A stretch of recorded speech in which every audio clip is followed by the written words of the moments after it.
Yo, Patuts tutorial number 2. Ito yung problem natin, integral yung binigay. Okay, try natin i-solve. So, i-observe muna natin yung problem. E raised to square root of x divided by square root of x. Pag ganito yung problem, di ba, una nating maiisip, siguro by parts. Pero hindi, kasi wala namang multiplication. So, ang pwede lang natin gawin, u substitution. Pero, ano yung u na gagamitin natin? Pwede nyo i-try na x, pero mas lalo nyo lang pinapahirapan yung sarili nyo kasi may square root yun. So, wag yun. Pwede nyo rin i-try yung square root of x, makukuha nyo yung sagot. Pero mahaba yung process. Mas maganda kung gagawin nating u, itong e raised to square root of x. Una, bakit ba tayo nag-u substitution? Para may makancel tayo, tapos mas simple na yung integration natin. So kung yung e raised to x ang makancel natin, ito, mas madali, di ba? Kasi wala na tayong e. Kung yung square root of x ang makancel natin, ito, meron pa rin tayo nito. Dalawa pa rin. Ito isa lang. Kaya gawin nating u ito. U is equal to e raised to square root of x. Pero pwede nyo rin gawing u ito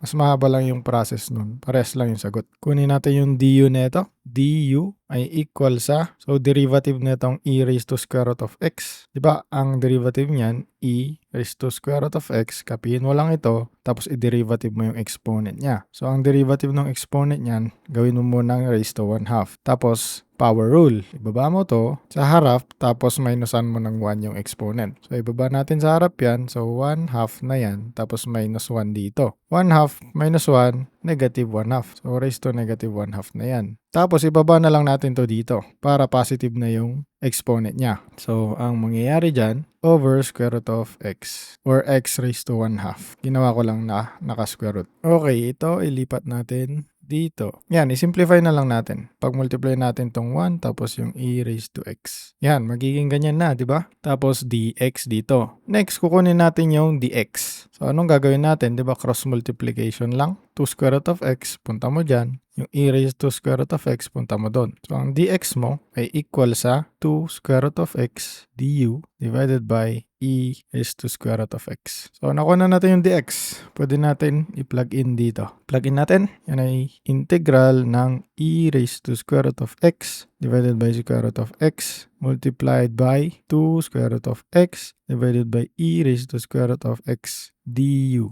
Makikita nyo, ayan na, magka-cancel to, tapos ito, tapos yan. Anong matitira? 2 du na lang. Sulat natin integral ng 2 du. Anong integral nito? Diba? 2u. Tapos yung u, palitan mo lang nung u na to. Ayan, e raised to square root of x plus c. Ito na yung sagot. Diba madali lang, basta step by step. Kung meron pa kayong papasolve, comment nyo lang Kuya Patuts, tapos yung problem nyo. Yun lang, bye!